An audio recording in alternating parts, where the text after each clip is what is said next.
Hello everybody, John here. Welcome. Here we share true stories from real people. Today, starting out with the first story.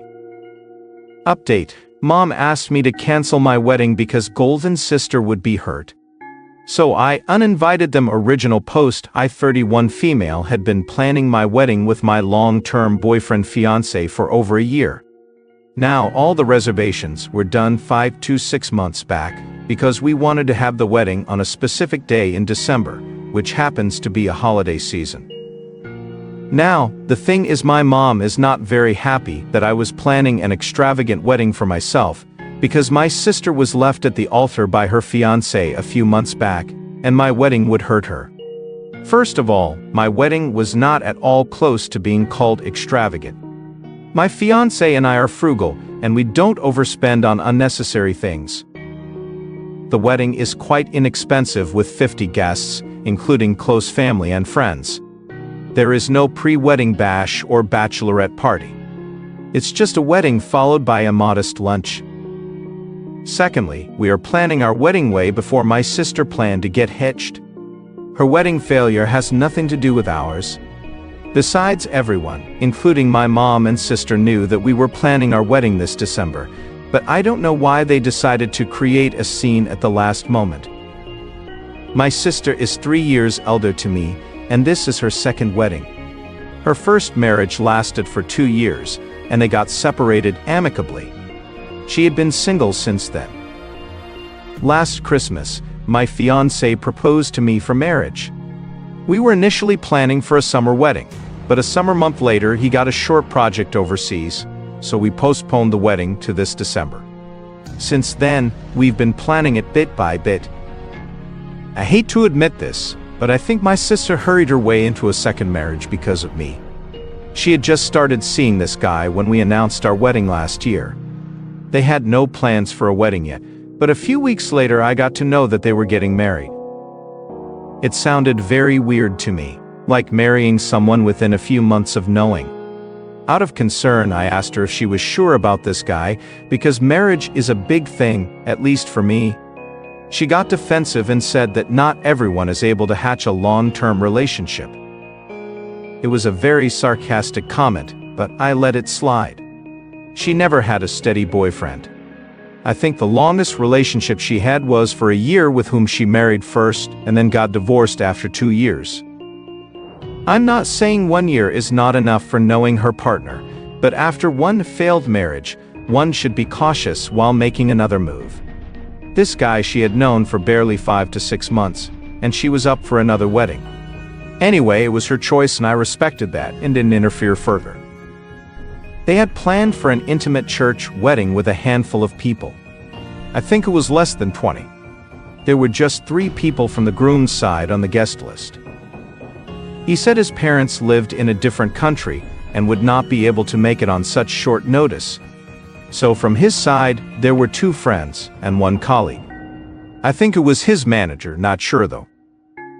However, on the wedding day, none of them turned up, including the groom. We kept waiting at the church. My sister and my parents kept calling him, but he didn't show up. Later, he dropped her a text that he couldn't marry her because he wasn't sure yet. My sister tried to calm him down and suggested that they continue with the relationship and later take a call on the marriage, but he ghosted her. That dude was in his early 20s, less than 25. Again, I'm not generalizing it, but you know how the early 20s phase is, particularly for Gen Z. I don't think anyone at this time would want to settle down at this age, especially after dating for just a few months. Since then, my sister has been bitter towards me. No, I didn't do any of those "I told you so" things, but I feel she blames me for jinxing her plans. Getting stood up at your wedding is the worst thing that can happen to anyone, and I was consoling her after that. She requested to be left alone with her friends and mom. Except for her friends and mom, I was the only one extra in the room. It was funny though. She could have just asked me to leave. I felt bad about it, but I left without saying anything. I wasn't feeling good, but I realized it must be humiliating for her, and she didn't know how to react. I called her after a week to check on her, but she didn't respond. I texted, but I was left on read, so I didn't bother after that. A couple of months later, I met her at Mom's place. I asked her how she was doing, and she was like, "Why are you treating me in the way as if I'm destitute, abandoned by a man? I need no man, I'm happy and complete being by myself." I said, "Sure, but I was just checking in on you." You see, I'm not making up my assumptions. She wasn't giving me cold shoulders after her wedding got called off. Last week, we sent out our wedding invitation. I got a call from my sister. I thought it was to congratulate me or something, but she was like, "So you're getting married in this outdoor location?" I said yes. She was like, "Cool," and then she hung up. I was perplexed until I got a call from my mom on the same evening when she asked me to tone down the wedding because it was hurting my sister. By toning down, she meant canceling the venue and getting married at a church or at the registrar's office with 5 to 6 people from both sides. I told her that we had been planning this for over a year and she knew everything about the plan. Then why would she suddenly have a problem with it? She said it was because my sister had been stood up at the altar, and it would be insensitive for me to get married so lavishly within a few months. I told her that we had made the payments for most of the wedding stuff. Venue, food, decorations, not only the minimum booking amount, but we have paid almost 60% of it. I tried to make her understand that changing the plan would incur a loss. Canceling the venue would be a major loss for us. All the booking charges for the venue, decorations, and caterers are non-refundable. Hearing me whine about the loss, she suggested that I cancel the wedding. I was lost for words. I mean, how could she ask me to cancel the wedding? She said actually that's the better way to respect my sister's feelings. She would get enough time to move on from her trauma. She suggested that we push our wedding to next summer. I reminded her that we have already postponed it for our work and we cannot do it any further. She tried gaslighting the situation and said that if I could push it once for my fiancé, I should be able to do it again for my sister if I love her. That made my blood boil, and I said I was not going to cancel anything, and the wedding would happen as planned. She hung up on me. I discussed this with my fiancé, and he is of the opinion that maybe my sister is too devastated with her fate, and it must be hard for her to accept that everything is hunky-dory for me while her life is a mess. He said he was okay if I wanted to have a low-key wedding. Discussing this with my fiancé has made it worse for me, because now I feel he is more empathetic towards my sister, and I'm being the jerk for not considering her feelings. Until now, I was thinking that it was unreasonable demand by my mom to cancel the wedding or tone down the plans, but now I'm thinking if I should reconsider that. I don't know, guys, have any of you encountered a similar situation? I would love to have a fresh perspective on this. I think your mom and your sister just need to deal with it. Look, you've already postponed your wedding and you've been planning this for a long time, and if you postponed it again, you'd be throwing away a lot of money. So, I think you need to do what's right for yourself. Best of luck to you. Now for the updates. Update 1. Hello all, thanks for engaging me with the comments. It really helped me a lot. One of the comments probably a lot of you said, is that my mom is narcissistic in asking me to change my wedding plans because it would hurt my sister. I realize you guys are right. It was indeed very mean. I'm not doing anything that should hurt my sister. If she really loved me, there's no better way to put this. She's feeling hurt because she's jealous of me, and that's it. And that's not my problem at all. Some of you asked about my family dynamics. Whether my mom has always been this indifferent to me, and whether my sister has always been narcissistic. Well, it's a no. Growing up, I never felt that my mom was too inclined towards my sister. Obviously, every parent has a favorite child subconsciously, but she never made that evident. Yeah, I used to complain that she loved my sister more, but she was never mean or evil to me. I shared a very normal sibling bond with my sister in our early childhood. But during our teens, we got distant. It was not because of any fights, we just evolved as very different people. She was more homely and spent time with mom and aunts and busy in small talks. While I was never interested in all of this, I was busy with my studies, securing scholarships, and hanging out with friends instead of family members. I moved out quite early when I was 18. I got into a college that was far away from home, and since then I've been living on my own. My sister lived with my parents until she was 25. She moved out to live with her first husband. Her husband's house was a few miles away, so she was always at mom's place every other weekend. Dad passed away 5 years ago, and since then, my sister has moved back in with my mom. So yeah, they spend a lot more time together than me, so naturally they have a better bond than me. Nothing much has developed after my last post. Actually, I'm avoiding all conversation with them. Neither am I visiting them nor calling them. My fiancé asked me if I was considering my mom's request to postpone the wedding. I said no. The wedding would happen as planned. I'll make an update if anything else develops. Update 2. I hate to say this, but my sister is truly narcissistic, and mom has been backing her up in her evilness. My mom invited me and my fiancé for dinner. I didn't have a very good feeling about it. Before that invitation, she once called me asking about the wedding preparations. When I was giving her the updates, I felt she was not interested to know. It was more like, "Oh, you're still doing that." Then she interrupted me and said, "Why don't you come home and we can sit down and talk?" I got confused with this entire sit and talk stuff. But she said she meant a general catch-up. I didn't like the way that she was behaving with me, so I didn't go. Last week, she called up my fiancé and formally invited us for dinner. He asked her if there was any occasion or if there was anything she wanted to talk about. She said that there was nothing special. She just wanted to feed us some home-cooked food. He couldn't refuse it, and we had to oblige. Before going there, I told my fiancé that my mom or sister requested to cancel the wedding, or even asked to make changes to the wedding. He should not oblige. My fiancé is a soft-spoken gentleman kind of a person who often gets carried away by others' emotions. I told him not to give in to their demands or promise anything. And if such a situation arises, he should stay quiet and I would handle it. We went there and gladly my sister wasn't around.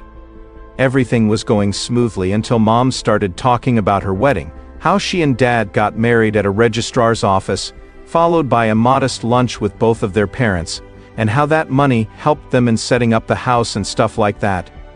Mom tried manipulating my fiancé, saying that we have a long life ahead of us, so we shouldn't waste money on the wedding. I told mom that we had already planned a very frugal wedding compared to our means. We both earn decently, yet we lead a very simple lifestyle. She went on to say that it's our family tradition to have an intimate wedding because we are simple people and don't believe in showing off.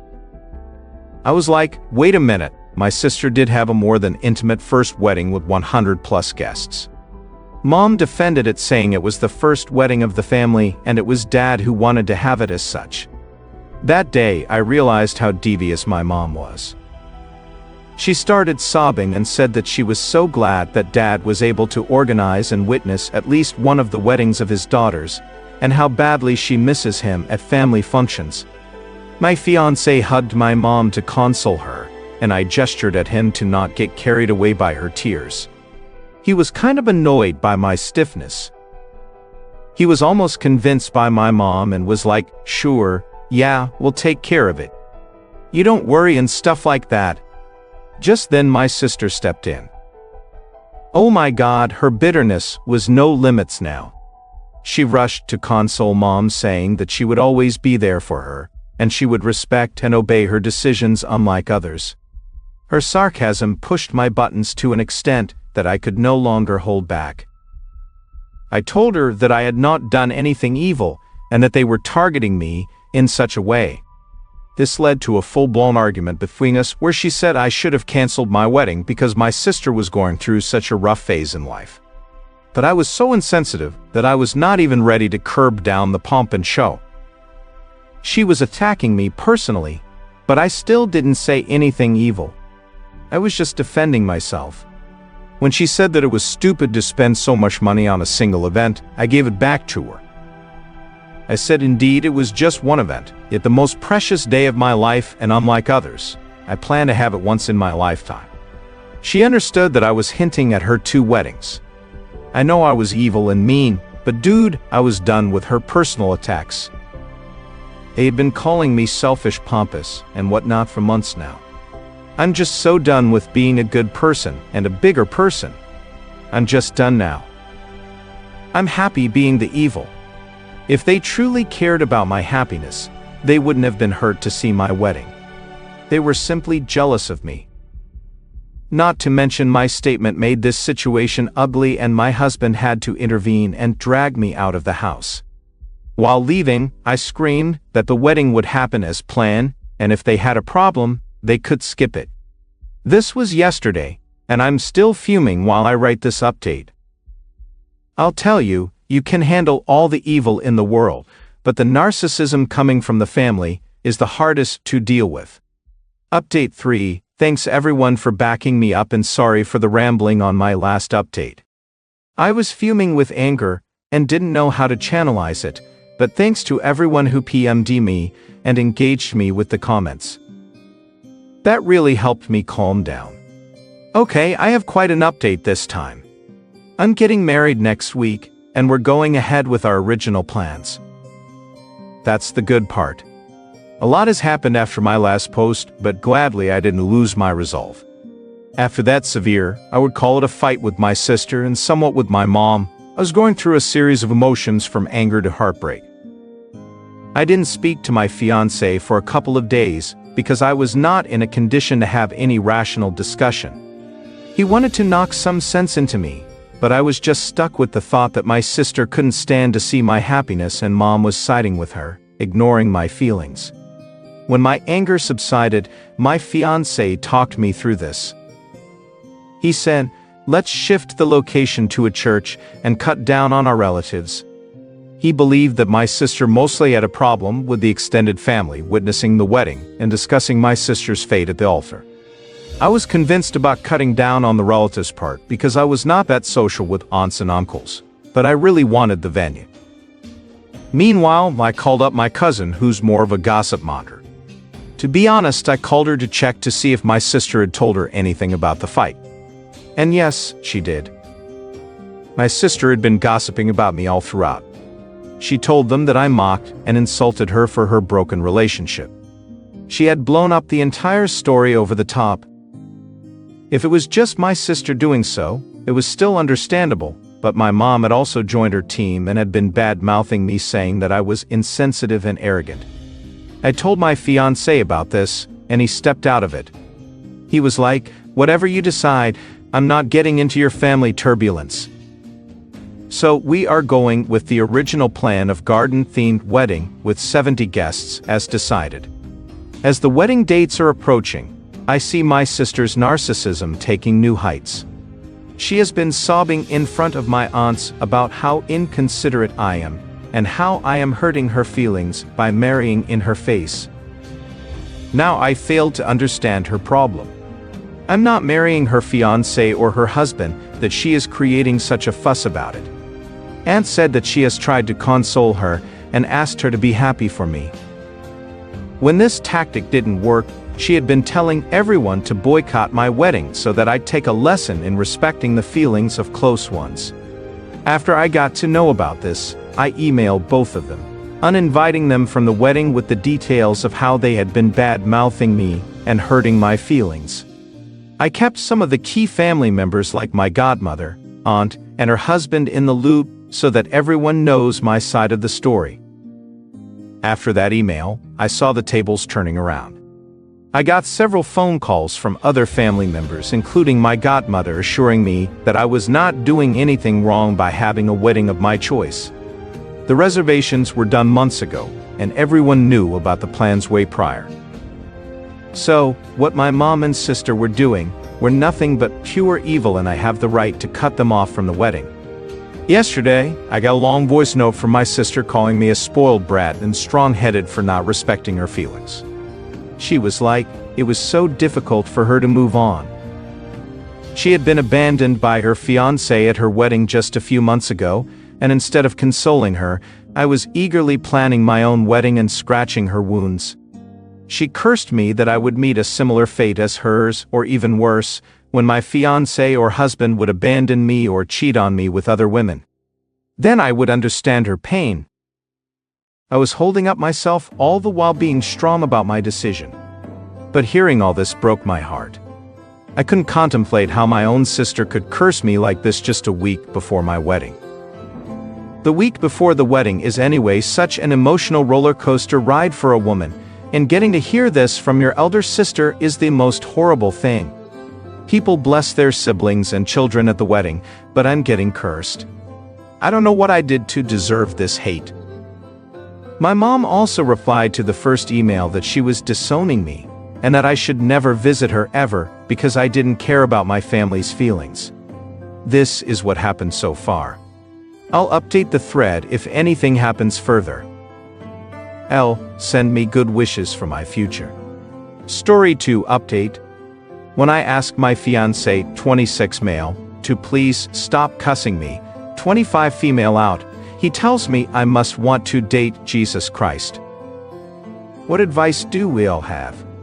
Original post. I feel a bit stuck in my relationship and I'm unsure of what to do.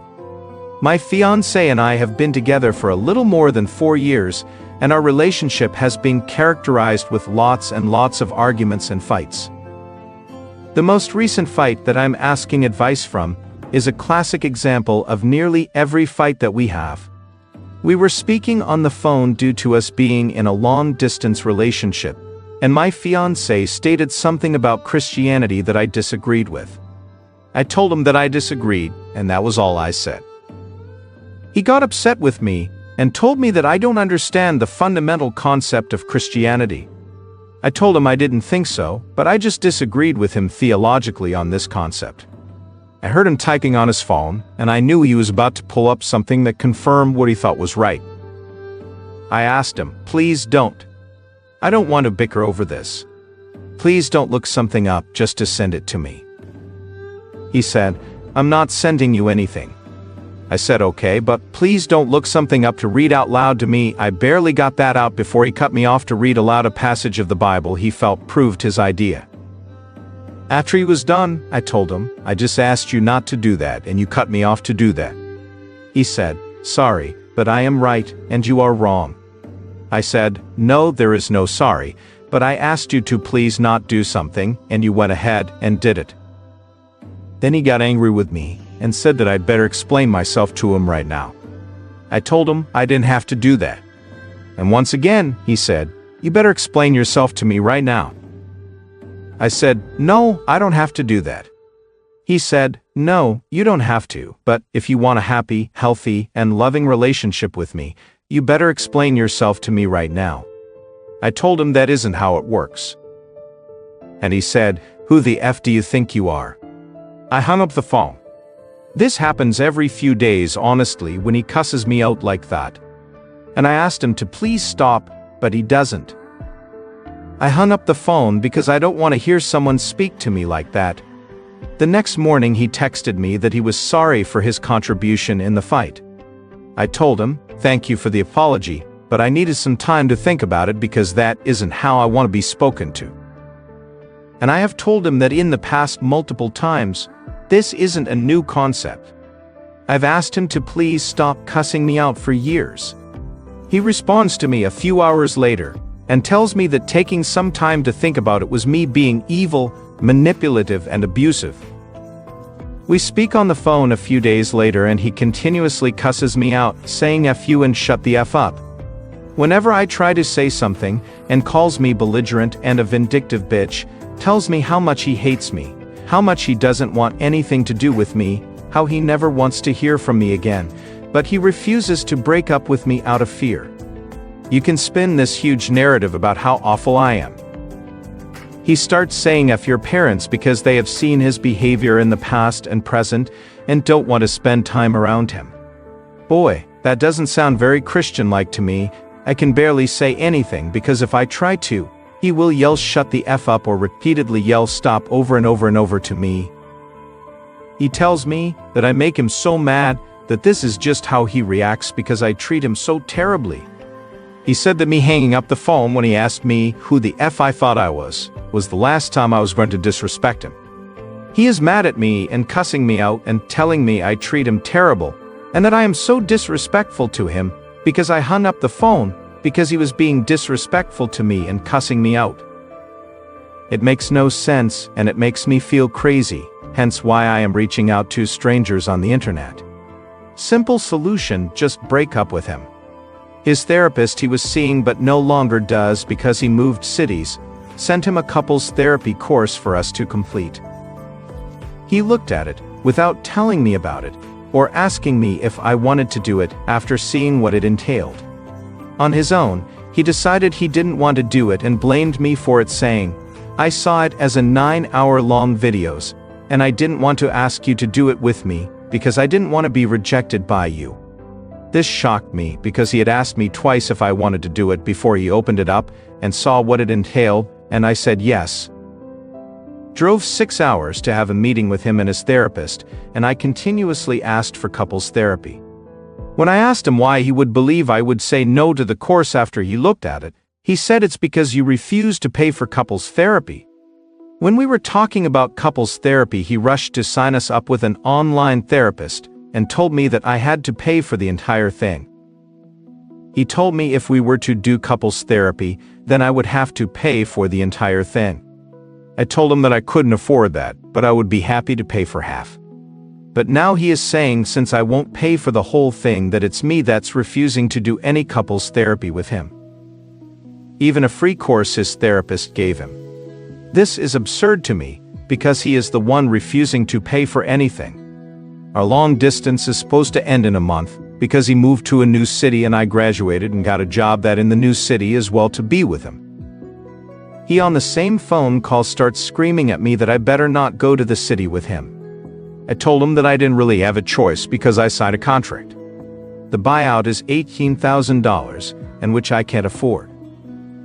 He starts yelling at me that I can afford it, and I just don't want to because I want to go there to just make his life miserable. Wow, that's incredible. Why be a couple? He started uncontrollably yelling at me, "Why are you doing this to me?" This is literally absurd to me, because this isn't a town I want to move to. This isn't a career move for me and it's far from my family. I told him this wasn't about me trying to do anything to him. I would never want to make his life miserable. I just can't afford the buyout because I don't have $18,000 and sitting around. I just graduated from school and I have student loans. He told me that I should just have my dad pay for it because I'm the rich one. I told him I wasn't going to ask my dad to fork over $18,000, and then once again he just started to scream at me that I can't move to this new city, which is out of state, and how can I be such a vindictive bitch? This is just so wild to me. Again, you need to get rid of this guy. I'm so sorry that this is long. I just feel stuck and confused. When I asked him to please not speak to me like that and to listen to me and not talk over me or interrupt me, he tells me that I want someone who is perfect, so I must go date Jesus Christ. He is making me feel unreasonable for being asked not to be cussed at. I just want him to be nice to me. He is making me feel like it's an absurd request. Then he blames me and tells me that I am the master manipulator trying to turn him into a robot with no soul. This really doesn't make any sense to me. I feel very confused, and I would really appreciate any help that I can get. Thank you. Now for the update. Hi everyone, I wanted to give you all an update. I ended my relationship with my fiancé today. Good for you. And I blocked his phone number as well as blocked him from all my apps. When I told my family, they said that this was the best news that they could have ever heard. They had been telling me for years that he was abusive, but when 170 plus strangers on the internet comment the same thing my family has been telling me for years, it hits hard. My job let me out of the contract without having to pay the buyout, and they were extremely kind, supportive, and helpful. I will be staying around my support system from now to make sure that I have someone there to remind me of the reality of the relationship whenever I feel the trauma bond kicking in. I want to thank the people who recommended this book, Why Does He Do That by Lundy Bancroft. That book truly was written about my ex-fiancé. Over the past few days, I've been reading over everyone's comments on my post whenever I felt like I couldn't break up with him, that I would miss him, or that maybe I was the one with the problem. Thank you for being there for me, and for taking the time to help me pull out of that hole. I will be attending therapy to work through the emotional and psychological abuse to make sure I heal fully and move on with my life without sliding back into that relationship. Thank you to everyone who commented. You saved my mental health and possibly my life as well. That's all for today. If you're enjoying this story, please like the video and share your thoughts in the comments section down below. Thank you.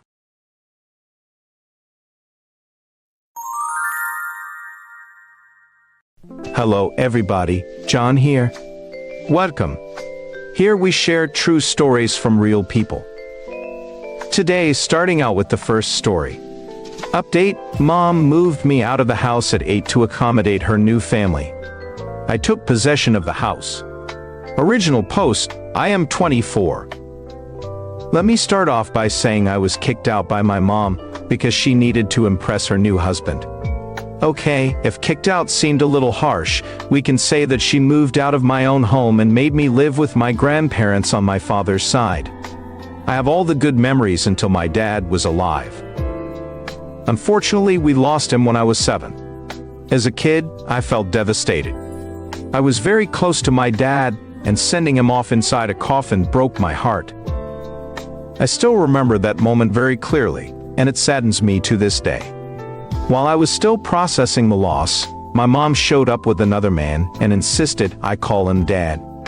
I was like, no way.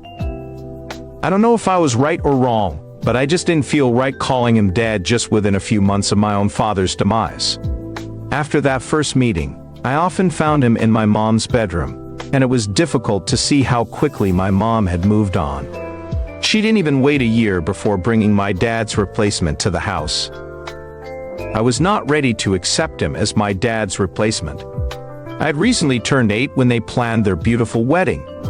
They put up a pretty huge wedding for second-timers. Anyway, none of my business. She left me with my grandparents as she went on her honeymoon. A month passed, but she didn't turn up. I kept asking my grandparents when Mom would pick me up, but they didn't have any answers. Then suddenly she showed up one day. I was so excited to see her after so long, I rushed to hug her, but she had brought all my belongings to dump me at my grandparents'. I was heartbroken to say the least. I lived with my grandparents until high school. I was happy with them.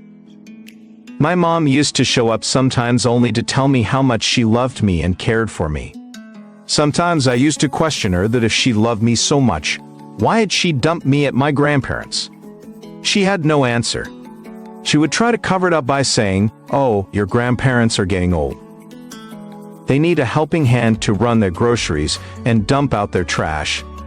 It was much later that she admitted the actual reason she had given my room to her stepchildren. Bill, Mom's husband, had 2 children who moved into her house with Bill after their wedding, and Mom prioritized her new family over me. It was natural for me to get resentful over this, so eventually I stopped bothering her. After high school, I moved out from my grandparents, but I still visited them often. They were kind of saviors for me. They raised me. If not for them, my childhood would have been ruined. I'm now 24. After working for a year in marketing, I thought of starting my own venture. I needed capital for that, so I thought of leasing my house. Oh, I didn't mention this before. There's a bummer on the way for my mom and her loving family. Actually, the house in which they are living belongs to me. Yeah, that's right. My dad made a will on his deathbed, and he very meticulously gave me every penny he had, including the house. I was a kid when his lawyer read this will after his funeral, but with the look on my mother's face, I can surely say that she did not like it at all. Later, I got to know that she tried several times to overturn the will, but she lost every time. Dad had made the will very precise that the house would be mine, but I could sell or lease it only after I turned 21. Until then, no one touches the property. My grandparents think that Dad probably foresaw Mom's plan, and that's why he made a rigid will. Else she might have manipulated me in my childhood to give away the house to her. Last month, I called my mom to inform her about my plan of leasing out the house, but she didn't answer my calls. This week, when I went to meet my grandparents, I told them that I was planning to make some extra bucks from the house. They gave a weird reaction. I asked them what's the matter. They said that I might have to face a lot of resistance to vacate the house from Mom, because her stepdaughter is pregnant with a teenage boy who has run away from his responsibilities. Also, Bill has lost his full-time job and is working at a store in the evening. So basically, they're in bad shape financially now. I really don't know what to do. I mean, I also need that house now. I have quit my job and I need capital to start my business. The bottom line is, it's your house and you're 24 years old now. So you can do with that house as you please. You can sell it or lease it or do whatever. Best of luck to you. Now for the updates. Update 1, it became quite dramatic picking up from where I left. Like I said, my grandparents informed me that Mom and her family are going through a rough patch, so they might not vacate my house. I thought I'd inform Mom about my plan and give them a few months to put their life together. Initially, I was thinking of giving a month's notice, but knowing their situation, I thought of giving them 3 to 4 months. Since Mom was not answering a call, I went to meet her at home. The house was nothing as before and neither was my mom. Both had a cold vibe. Maybe she had the sense, the motive behind my visit. On seeing me at the door, she gave out a fake smile and a half-hearted hug. Mind you, we were meeting after almost a decade. Yeah, she stopped visiting me after I entered my teenage years. Yeah, I had turned bitter towards her. Why would I not? Even though we met after so many years, she didn't bother to ask how I've been. She was not interested in knowing anything about me. It was like, oh, you're here. Must have been something important that brought you to my door. The pleaser in me said, oh no, nothing important. Just came to check on you. It's been a long time. She smiled and said, sure it is. A wave of silence followed for another 5 minutes until I stood up to leave. It was definitely unpleasant. I didn't feel welcome at all. Besides Mom, my pregnant stepsister was also home and she gave me a very bad look, as if I were there to create some sort of trouble. For the moment, I dropped the idea of taking back the house. I explored other means of arranging the money for my business. But Mom crossed all limits of narcissism. Last week was my dad's 15th death anniversary. My grandparents held a small prayer ceremony at the church. Since I was in town, I decided to have a decent ceremony by feeding the poor and giving off some gifts to the underprivileged children. I invited my friends and relatives for the prayer. I emailed the invite to my mom as well, but she didn't respond. When I traced the history of the mail, I found she hadn't opened it. This was my first mail to her. I thought it went to spam or something, so I showed up at her house again. This time Mom wasn't at home. My stepsister Brenda answered the door. No hello, no greetings. A straight question slapped on my face. You're back again? What's the matter? I said I was here to meet Mom. She said, with the way she spoke to you last time, do you think she wants to meet you again? She said it so bluntly that I couldn't get what she said, and I spit it out that I was here to invite Mom for the prayer ceremony for my dad. She chuckled in my face and said, like that was centuries ago. You're still holding that up. Get over it. I said, excuse me, he was my dad, and it's none of your business to comment. She rolled her eyes and pushed off to her rim. I sat there like an idiot for a few more minutes, and then left a note for Mom on the table. I asked her to call me back. She called me the next day and I told her about the prayer ceremony. She remained quiet for a minute, and then said that she would not be able to make it because she had to take Brenda for a checkup. That was a bummer. She could have said that she would try by turning it down outrightly. It was disappointing. I replied sarcastically, "Yeah, of course, they are your priority. We are known to you, so be it. So good luck raising that narcissistic woman and her bastard child." She flipped out that I used that word, and I said, "Why would I be nice to her when she was so mean to me?" She made fun of my emotions. To defend her, Mom said it was natural for her to get furious. "You can't talk about the dead in front of a pregnant woman. You're such an insensitive dad like your father." The moment she said that, I lost my mind. I yelled at her that she should not trash talk about my father. "If anyone who's insensitive here, it has to be you. The way you were talking about my dead father." She said, "Your father died 15 years ago, gosh darn it, get over it." I said, "Sure, the way you did, within weeks or maybe days, who knows? You know what, you don't need to come. My father would not like your prayer after seeing your true colors." I hung up the phone after saying this. The same day I hired a lawyer and started the process of sending a legal notice of eviction. The lawyer took some 15 days to validate my dad's will and sent the notice to my mom. As expected, when the eviction notice reached them, she freaked out. Apparently, she never thought that I would go to such lengths to exact my revenge on her for not attending Dad's prayer ceremony. I laughed at her voicemail and blocked her. When she couldn't contact me anywhere, she showed up at my grandparents' place. I wasn't there at the time. Oh yeah, I'm living with my grandparents again until I put my life back together. My mother requested my grandparents to convince me to withdraw the eviction notice. My grandparents are calm and nice people. That's why they didn't throw her out. They said that they don't have any say in this. It's my property and I get to do anything I want. Fair enough. The answer didn't go well with her, and she blamed my grandparents for raising me as an entitled brat. Really? What was she smoking when she said that?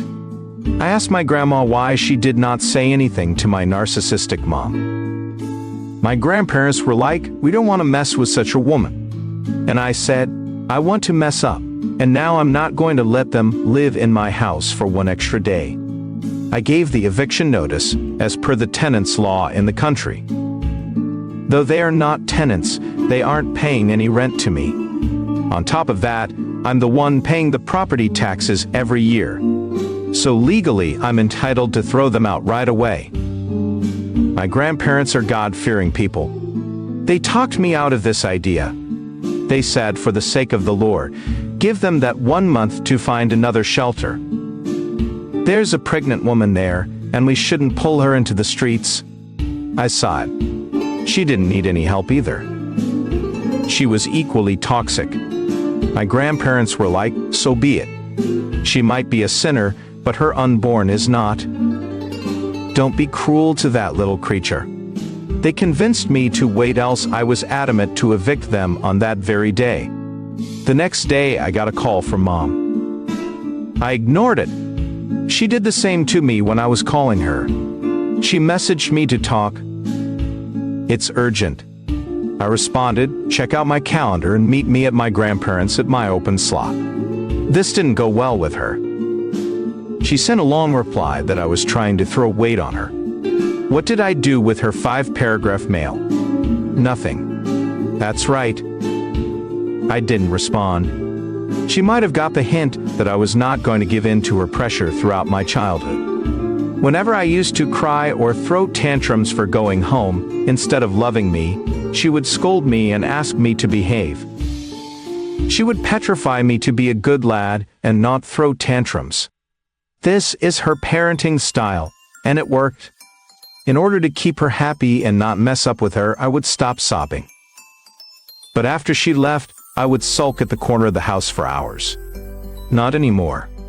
It's time for her to sulk, but sadly, she won't have a corner to herself. So she came to meet me and I deliberately made her wait for an hour. She got anxious. I asked my parents to stay out of it. She kept asking them about me. They said that they don't know and swiftly pushed back to the room. When I arrived to meet her, she gave me a look of, "Well, where were you? I've been waiting here for an hour," but she didn't say anything. She sat there with a straight face. People in her situation would have tried to please me, but she remained solid on her grounds. She said, "Okay, let me start. I can't sit here forever. I have jobs to do," I murmured under my breath. "Oh, sure you do. Finding a house is a difficult job." She gave me an annoyed look and said, "What is this notice about?" I replied, "It is written in English." "I'm sure you can read that. Or do you want me to do that for you?" She was absolutely pissed off. She threw the notice at my face and said that she was not going to vacate the house on the basis of some stupid notice. After she was done yelling, I said, "Then let's wait and witness the repercussions of not following the court order." She was like, "I gave birth to you. Don't you try to outsmart me. That house is my husband, and no one can throw me out from there." I said, "Surely a legal heir can." I was responding to her calmly in order to piss her off. And she did get pissed off. But the moment she referred to my dad as her husband, I lost my mind. "Really? You had the audacity to call him your husband when you skipped his prayers saying he was history. You don't deserve his house. You're just a squatter. And I'm going to free that house from all the leeches." She stood up and said she was done being nice to me, and now I'll have to deal with her lawyer. I laughed and said, "Sure, by all means." Update 2, I got the house after a lot of tussle.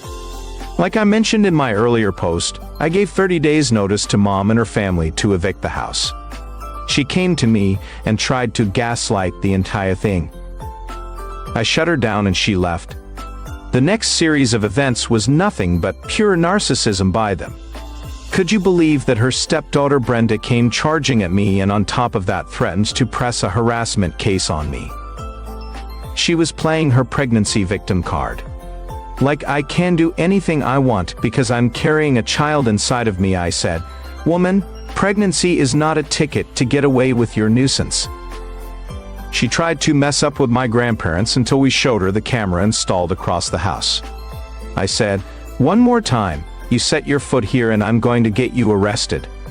Then comes my mother to defend her golden stepdaughter. She accused me of abusing, mentally torturing her pregnant Brenda. She said that she was going to sue me for this. I said, "Sure. Let the judge decide based on the camera footage." When she could no longer go through by force, she mellowed down. She started sobbing and said, "What did I do wrong in raising you that you became a self-centered individual?" She started blaming herself for not raising me properly.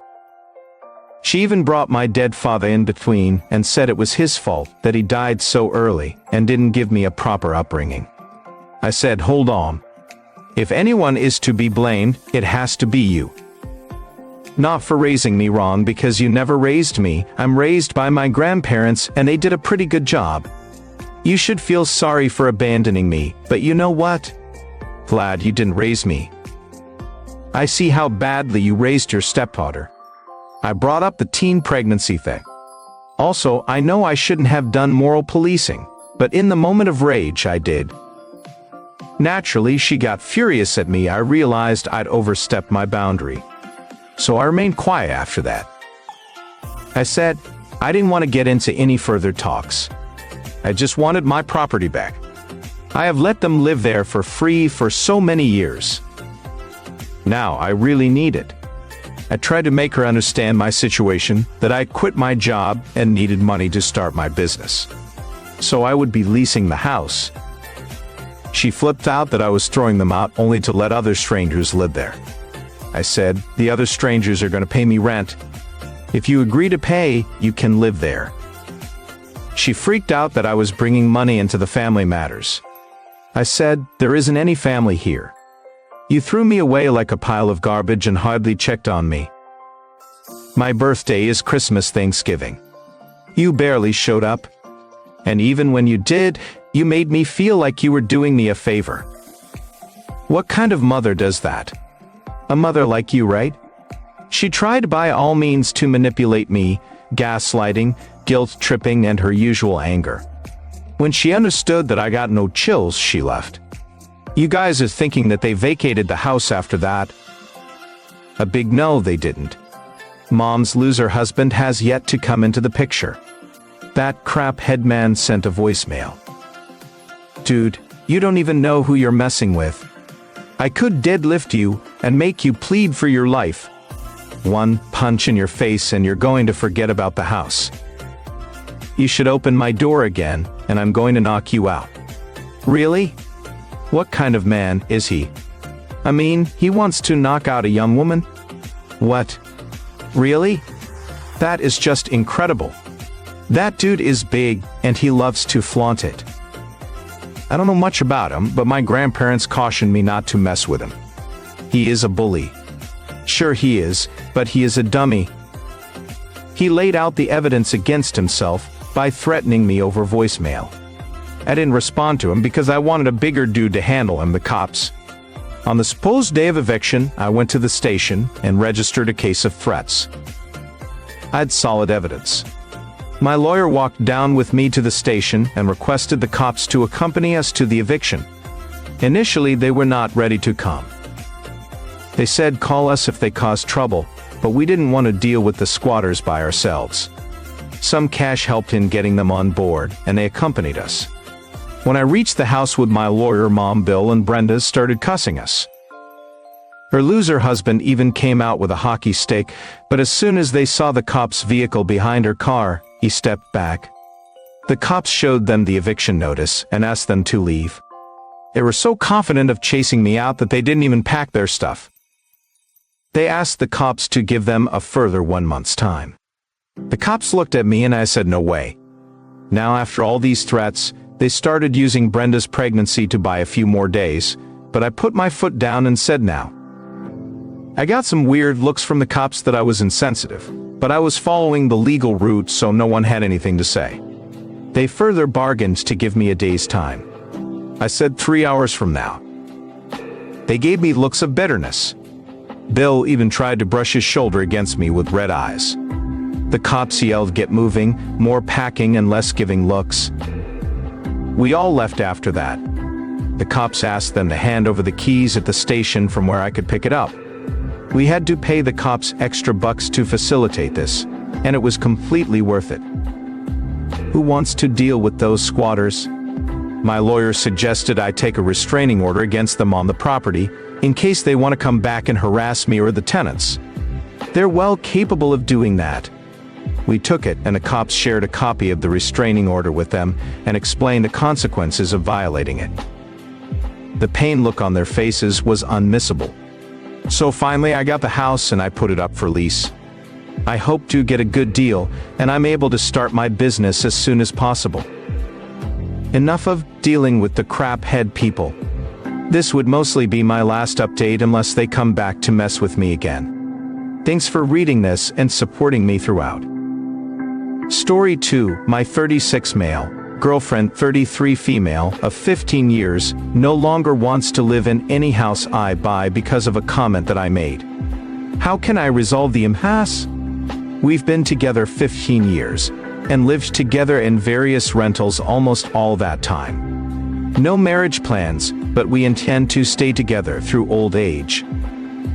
We generally have a low-conflict relationship. We're currently living in an apartment we've been renting for 3 years. We have separate finances and split rent 50-50. About 2 years ago, with her blessing, I thought I bought a house for us to live in not far from the apartment.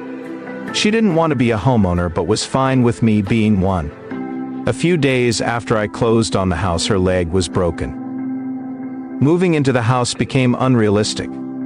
It's a 3-story house with stairs. In contrast, the apartment is accessible. So we decided to stay in the apartment longer and rent out the house in the meantime. I spent 4 months fixing the house up, getting a landlord license, a city inspection, and finding a renter. During this time, I paid 100% of the mortgage plus 50% of the apartment rent. Very unsustainable, and I was so relieved when I got a temporary rent in there.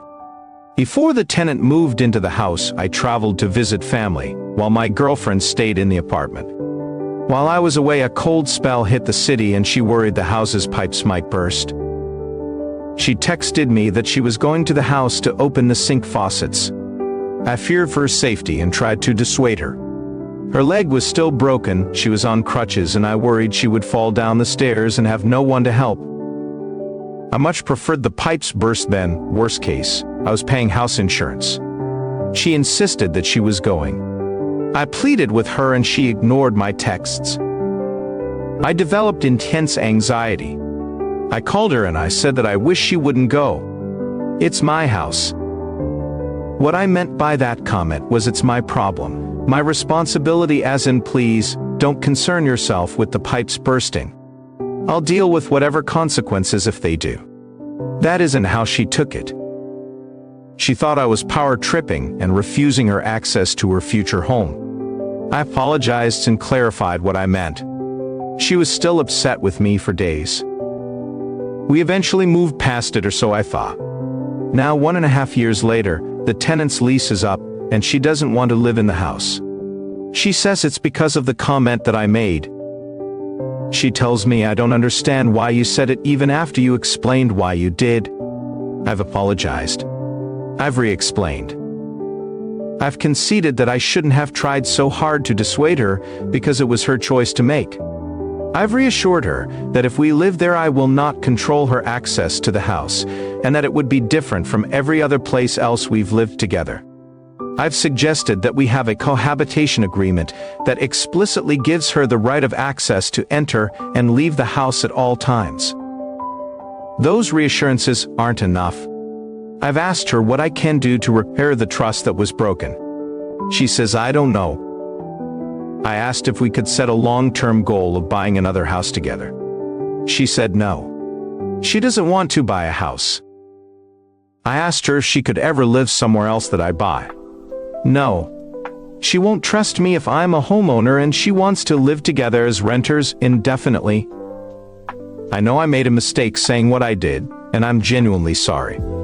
I want to earn back her trust, but she won't tell me how I can. Maybe I just can't. I also feel like her reaction is extreme, and that the punishment, a life sentence as a renter, doesn't fit the crime. Any advice on next steps I can take to resolve this impasse? That's all for today. If you're enjoying this story, please like the video and share your thoughts in the comments section down below. Thank you.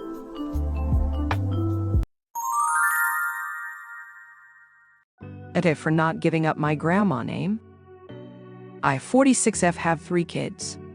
Edgar, 26M, Lucy, 22F, and James, 19M. Lucy is pregnant with her first child. I am over the moon as she is giving me my first granddaughter. Edgar has 2 sons. My grandsons call me Meemaw and have their entire lives. I chose Meemaw because my mom was a Meemaw to my children, and so was my grandma to me. It is a very special name to me, and I cherish it deeply.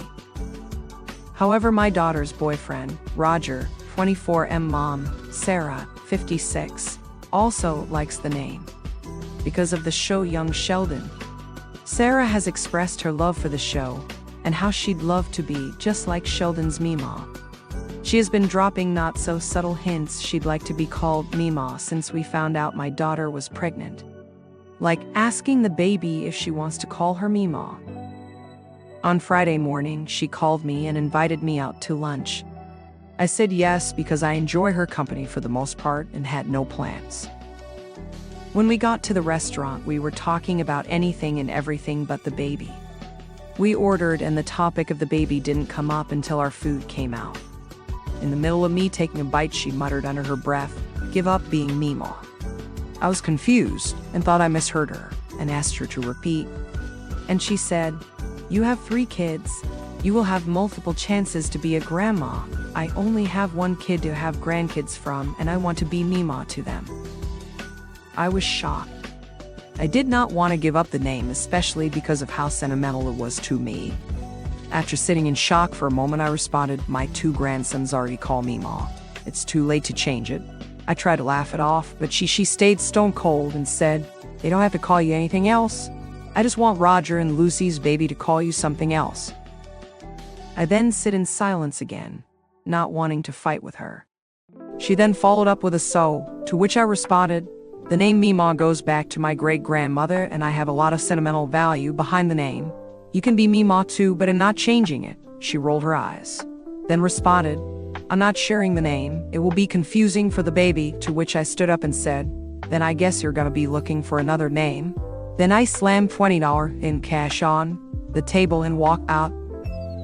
I've been getting messages like crazy all weekend from my future son-in-law's side of the family, ranging from nicely asking to reconsider to calling me selfish for not giving the name up. My daughter is on my side, but it's caused a big argument between her and her boyfriend, and now she's staying with me for the time being. I'm starting to think I'm the and for the sake of peace, just letting it go, but what do you guys think? Edit 1. After receiving a few comments, I thought I'd give context as to why my daughter is now at my house instead of with her boyfriend. Her boyfriend is a major mama's boy. He agrees with everything that woman says, which has been extremely difficult for my daughter to deal with since the beginning of their relationship. Since my daughter was not taking Sarah's side on this situation, she decided to come stay with us until Roger, in her words, not mine, chills the EFF out. I also realized I referred to him and his family as future in-laws. I say this because right before my daughter got pregnant, he had asked for a blessing to propose, but since has decided not to until after the baby is here. Thanks for the support and input, and I will talk to my daughter and husband and decide how we will move on from here. Update. Hi guys. Sorry for the latest update. I wanted to wait until I could sit and write this with no interruptions. As much as I wanted this situation to end, it has not. I invited Roger, Sarah, and Dave over for dinner. However, it was just Roger and Sarah. Not sure why Dave wasn't there, but it's okay. Editor's note. OOP never previously mentioned D or Dave, but I'm assuming it's S's or Sarah husband, FFIL. When I let them in, there was no time wasted before a screaming match between Roger and my daughter broke out. My husband and my youngest son split them apart, having my daughter in the living room while I was taken to the garage. After that fire was put out, Sarah finally spoke up. "All of this because you can't let go of being Meemaw," she said. "I told you at the restaurant we could both be Meemaw. Why are you acting like there can only be one?" I had asked. "I want a special name with my grandchildren, and I want it to be Meemaw," she said, cutting me off. "You are extremely entitled. You purposely cause drama every time you feel Roger is drifting from you. You need to constantly be the center of attention, no matter what," I said. A few more things were said that I honestly don't remember, but at this point she had started crying. My heart broke for her. I am not a mean person. I've never purposely upset anyone, and the fact I made her cry broke my heart. I went to comfort her, but she screamed at me to get away from her. She then got up, grabbed her keys, and left. I had assumed Roger left with her, but he didn't. He was in the garage with my husband until around 8 or so. They came over around 7, and when they both came back in, Roger went to speak to my daughter. I'm not sure what was said, but my daughter left with him. As much as I want to let this go, I can't. Anytime any drama happens with her, it's always during a huge milestone with our children's relationship. When they moved out of our homes and moved in together, Sarah made Roger give her a house key and would constantly barge in unannounced. And on a particular evening, she saw something she shouldn't have, then made a big deal about it. I just wish this pettiness would end. After reading so many of the comments, I've realized it has absolutely nothing to do with the name. She just wants control over her son and now our granddaughter. Relevant comments. Irene. In the middle of me taking a bite, she muttered under her breath, "Give up being Meemaw." That's... wow. Is there a mafia connection somewhere here? Calling me selfish for not giving the name up. Nothing but projection here. They want to usurp a name that has familial history and current usage on your side. Sounds to me like Sarah just wants what you have and she's trying to bully you into it. You are Ente here. Maybe suggest Mimi as her name, since she seems to be all about herself. Ida, your update is pure fire. I know it was hard for Sarah to hear what you had to say, but she needed to hear it.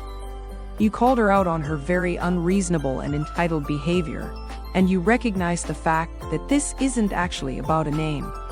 It's about Sarah and her incessant need to control her son, and a man say where it's completely inappropriate to even ask for it. Truth hurts. I just hope she can learn from it and become a better person. Lol, my husband thought it was mafia-ish too. Mimi is really cute. When there is a discussion on it, I'll be sure to mention it to her. Royally Oki, and you can both be Mima. I call both of my grandmothers the same thing with their last name attached. Nobody owns the title. Boring guidance 4472. Exactly this. Mima Susie and Mima Doris. Get shirts made. Plenty of Mimoing to go around. Celtic Muse books. Wait, she and the baby's father are now living apart over Mima. First off, I know plenty of people who called both grandmas grandma, or nana, or Mima, or Mema. You can both be Mima. The baby won't be confused. I'm more concerned that your daughter and her boyfriend are living separately over something so silly. That's the really concerning part of this story. Old Jima 2023. What is the problem exactly? Two women can't both be Mima. I had a Mima Smith and a Mima Brown fake last names. My gran calls me Mima first name. She needs to grow up, and this won't be the first issue. Because she's saying her grans have to be all her firsts, she will be mad every time you give them a gift she was thinking of giving. If he's putting off proposing until after the baby is born. I'd bet money that mom is wanting him to take a blood test to be sure baby is really his before getting married. Red flags all over this one.